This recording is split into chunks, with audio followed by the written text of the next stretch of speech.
Ayan. Good afternoon, everyone. Welcome to the Thursday edition of Petite Mama. So, sa araw na to, ating pag-usapan ano ba ang baby sign language, paano ba ito makakatulong sa atin sa pagkikipag-communicate natin sa ating mga anak, and how our kids can communicate back to us. Okay. So, hope kasama ko yung bunso.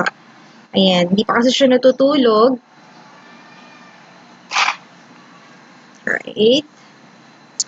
So, I'm Kat Santiago, and I'll be your host for today. Hold up. Yeah. Ang hirap mag-navigate pag meron kang hawak na maliit na bata. Yeah. So, as what I've mentioned, our today's presentation is about baby sign language. So, this is perfect for mommies na meron mga anak na babies, 6 months to actually until 18 months or 24 months. Or, wait lang, and beyond, especially for those. I like my mommy's to that. Especially for those who have kids na hindi pa nagsasalita, kasi maganda siya para ma-enhance natin yung communication with our children.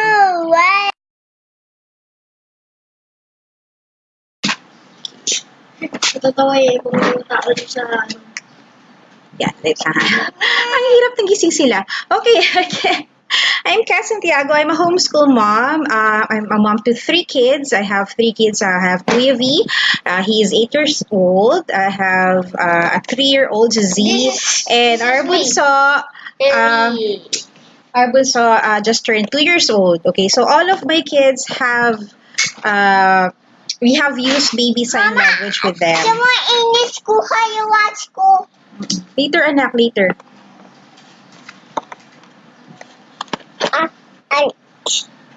Yan, so ang gulo nila, di ba? Ang gulo ng mga babies ko. Yan. May tumatayo, merong malikot, merong maingay sa gilid.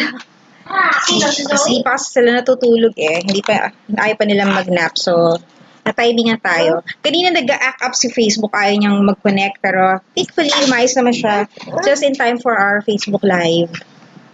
Anong slide na ba? Kung nakalimutan ko na tuloy. Okay, ayan. So, magandang hapon sa mga ka-tune in pa lang. Let me check muna. Ayan, hello, Mami Net. Good afternoon po. Alam, babe, ha? Huwag malikot para hindi mahulog. Okay. So, what is baby sign language? So, baby sign language is just the use of hand and our body gestures to help baby communicate before they learn to speak.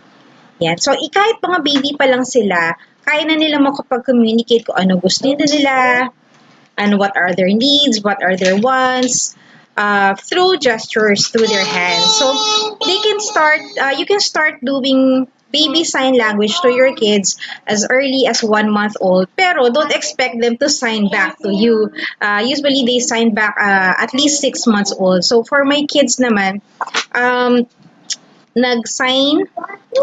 nag-start mag-sign back, I think si Z at 8 months old or at 9 months old, I forgot. And then si Z, mga ganong age that. For my panganay kasi, we started late with baby sign language kasi late ko na siya natutunan. He's already 1 year old. I think mga 13 or 14 months na siya na nag-start kaming mag-baby sign language with him. But what's good about it kasi, with Kuya V, when he started to sign back, wala na siyang diaper during daytime before siya mag 1.5 years old. Ayun. So, yun yung pinaka-big, I think, advantage for us na nagsa-sign language siya. Kasi I know kung kailan siya mag-pipi, kailan siya mag-poop-poop. So, he signs it to us before he could even say the word poop or the word pee. So, ayun, nakakatuwa. So, he's out of diapers before he turned 1.5. Diba? Ayan. And then with my 2 other kids, ito naman si Bunso saka si Z, yung advantage na is less frustrations for us kasi nakakapag-communicate na kaagad yung bata kung ano yung gusto niya. So, hindi ko kailangan manghula. Alright? So, ito. So, let's talk about ano ba yung mga benefits of sign language, baby sign language. Oops, wait lang. Ayan. Hello, good afternoon po. Hello, Mami Nika, Mami Jennifer, Mami Joanne. Good afternoon. Okay, so what are the benefits of sign language? So I got this from huggies.com na website. So basically, same lang naman yung mga benefits na pinapakita ng mga different websites. Alright, so let's read them up. So first, babies are empowered to communicate before they are able to speak. Ano ba yun? Magiging confident yung baby na, oh my gosh, I can communicate. I can tell my mommy. I can tell my daddy. Ano yung gusto ko? Gusto ko ng milk. Gusto ko ng water. I need to go to the bathroom. Even before they are able to speak. So, kailan ba nagsustart magsalita ang bata?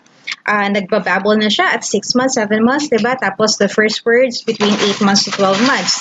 So, hindi naman, although their receptive language yun yung language na naiintindihan nila kung ano sinasabi mo. That's receptive language. But yung expressive language nila, expressive language is yung words na lumalabas sa kanila para indicate kung ano gusto nila.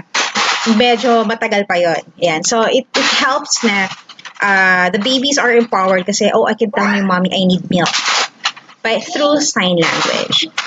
Another benefit is that it reduces frustration for parent and baby. So what I have mentioned earlier, nabawasan yung frustration namin kasi hindi mo na kailangan manghula.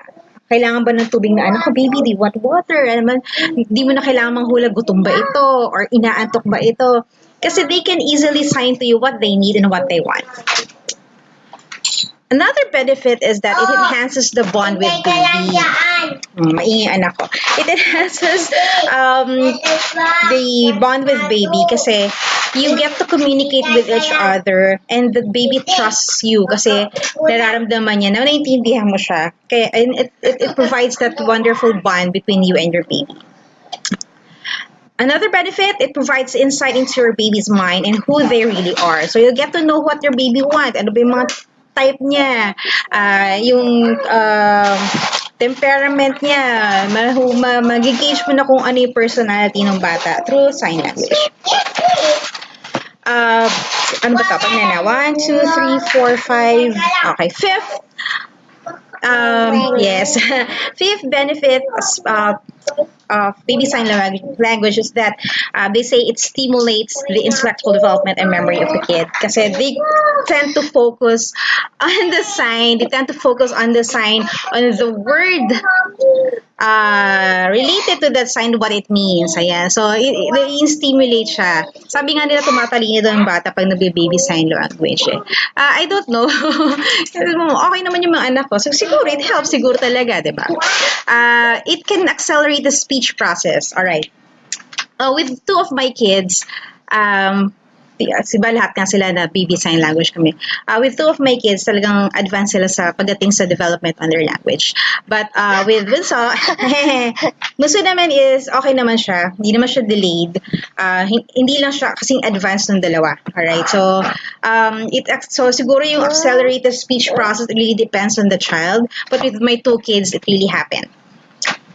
Next, I've mentioned this already. It enhances the baby's confidence, self-esteem, and self-expression. And ayun, it can stimulate brain development and potentially increase baby's IQ, sabi nila. So ayun. I think totoo siya. Kasi it happens to us rin naman. Okay. Oops, wait lang. Dali lang ha. Hold up. Ay, okay. So, wala pala akong slide na ginawa para doon. Hinahanap ko sa yung slide ko. Alright, so, how can we, ayan. So, let's have na lang ito. Okay. Yan. So, read ko lang muna ha. What is wrong with Tito? Because I don't know who drew that. Who drew that? Teka lang. Babe, can you get the watch? Nahulog, babe. The watch beside Spider-Man. Okay, let me read lang muna. Okay, according to Mami Net, my son is 3.5 years old, bulol pa din. Di naman kami baby talk sa house kung kausapin siya, only child po. Okay, for bulol naman kasi, some kids naman kasi they are not yet. Saan you watch school? They're anak there. They are not well developed yet yung muscles sa mouth nila. So I can't remember which article that I read but it says na until 7 years old, dun fully develop na yung way na pagpapronounce ng bata. Kasi di ba they have the tendency to interchange the sounds of L, P, D, L and R, ayan, L and R, ano pa ba? Y and L, yung yellow naging lello, yung red naging led. Ayan, so it's okay lang yan kasi 3.5 pa lang naman siya, so hindi pa siguro talaga fully developed yung kanyang muscles inside his mouth. Kaya medyo pagka-bulby, pagka-bulol pa. Yeah. Alright. Yes, you read the paper, anak. Okay, so how do we do baby sign language? When we started baby sign language, at first, I thought kasi kailangan marunong ako mag-sign language, as in yung American Sign Language or the ones that we use for Philippine Sign Language. Hindi, it does not necessarily mean na kailangan yung marunong kayo mag-sign language. You can follow that. You can search online different signs on how to sign the common words that you can use for your kids and for your babies. And you can also make your own gestures. You can make your own signs kung ano yung mas kaya nung bata. Okay, I'll give you an example. For example, with Kuya V, hindi ko naman kasi alam kung ano yung sign ng P. Hindi ko alam kung ano yung sign ng poop. So, what we did was, yung sign namin for P is that he touches his groin area, he taps it, and then if he wants to go to do number 2, he taps his bum. Yeah, so that's what he does. Yeah. So yun ang sign. It's not embarrassing enough. So that's how we used the sign language with Kuya V. And then with Z, doing number 2, the sign for doing number 2, mahulog tong batang to. Number 2 is poop, diba? Yes. Doing sign number 2 is like this. So wait lang habang mahulog ako. Like this. Poop, like that. Poop, sorry. Ay, poop. Hindi niya kaya i-sign yun nung maliit pa siya. So ang sign niya for poop is, teka lang, kita ba ako sa camera? Ayan. Poop, ganyan. Ganyan ang poop niya. Binababa niya yung arm niya. So that's her sign. So you can make your own signs as well, okay? Can you tell you poop? Yeah, yung ito naman, ganyan naman daw. So you can make your own signs at home kung saan mas komportable. Another sign for, the sign for water is this. But hindi niya kaya, so ang sign na ginagawa niya is this. Water. So I know na it's water na. Yan, if she signs like this. Water. She taps like that. Okay, so, yes. So, let me give you some common examples of sign language that you can use with your babies. Common lang naman to. When you do it, you do the sign, you say the word as well, para ma-associate niya yung word with the sign. Okay? So, how do you sign for milk? How do we sign for milk? Yes, this. Teka lang. Kasi di ako. Then, milk. This is the sign for milk. Yes, so that's how he does it. Ganyan. This is Sign for milk. Okay. Milk. Z is doing it. Okay, thank you, Z. Thank you, Ignis. Okay, the sign for done. When you're done eating. We done it. Done. Excuse me, Zo. Done. How do we do it? Okay.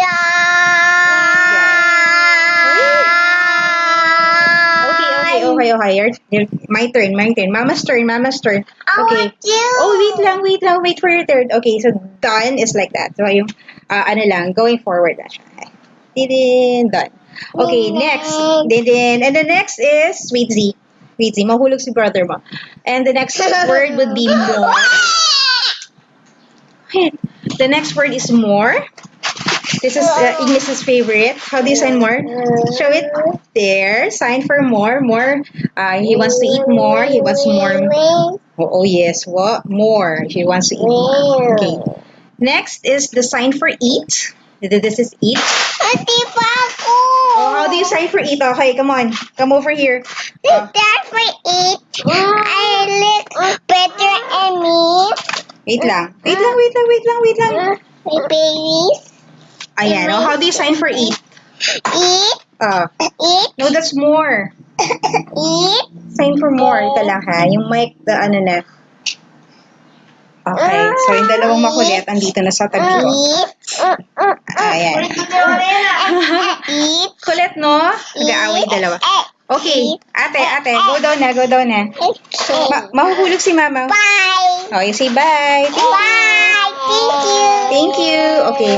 Hold up. Okay. So, for eat, it's like this. Yeah, that's eat. But for Ignis, that's his sign. That's his sign for eat. Eat. Diba? That's your sign for eat. But for sign language, it's like this. Eat. Okay. What else? Sign when we go out. Or so may window, tumingin kami. May ibon. The sign for bird is like this. What? Bird. Okay, that's a sign for bird. And, yes. And yung isa pa sa sign na ginagamit namin dito sa bahay is the sign for sleep, which is like this. Yan, yun lang yung sign namin. Sleep. He wants to sleep na. Do you want to sleep, Ix? No. It's a sign for sleep. Sleep. Ayan. Sleep. Okay, so... Bye. I made my own sign. So that's our the different signs that we use dito sa bahay. Okay, so would you have any questions? Just wait for the others na lang for their questions if they have any. Hey, drop the box. Mabasag yung box ng crayon. Okay. Yung box ko crayon. Let's read muna that. Mahal pa yan. Mahal. Mahal yan, yung box. Mahal yung box ng crayon. Binabasag nyo. Okay, let's just wait lang. Baka may question. Where's the watch though? No, wala mo yung watch. I have to do that. Hello. Hi, Liz. Good afternoon. Yan. Tumitingin ako dito kasi andito yung phone ko. Huh? Okay, you go there na if you want to play na. Hindi ka naman ang host. Okay, she wants to go. Ay, sorry, baby. She wants to go now. Okay. Hello, Mommy Donna. Good afternoon. Okay. So, if do you have any questions on baby sign language? Naku, mahuhulog na tong anak ko ang likot.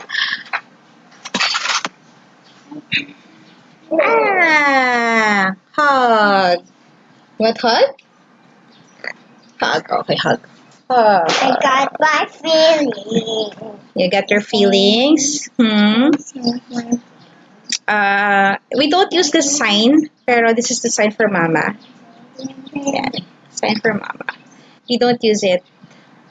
Pero, kasi yun yung pinakaunang word na nasasabi ng mga anak ko mama.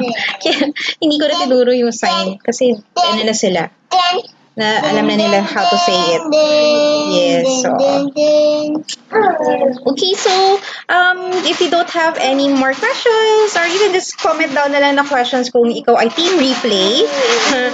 Okay, yes, baby, sure, if you're team replay, so let me just leave this to you.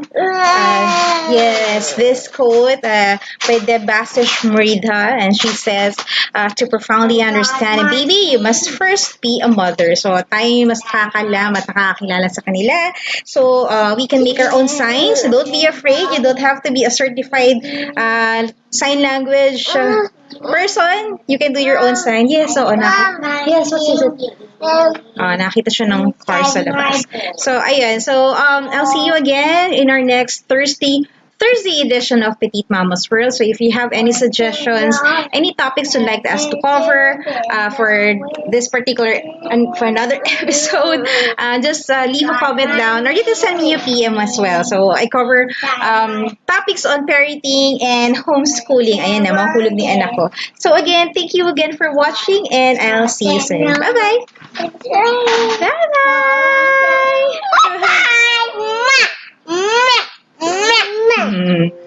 Kalit no?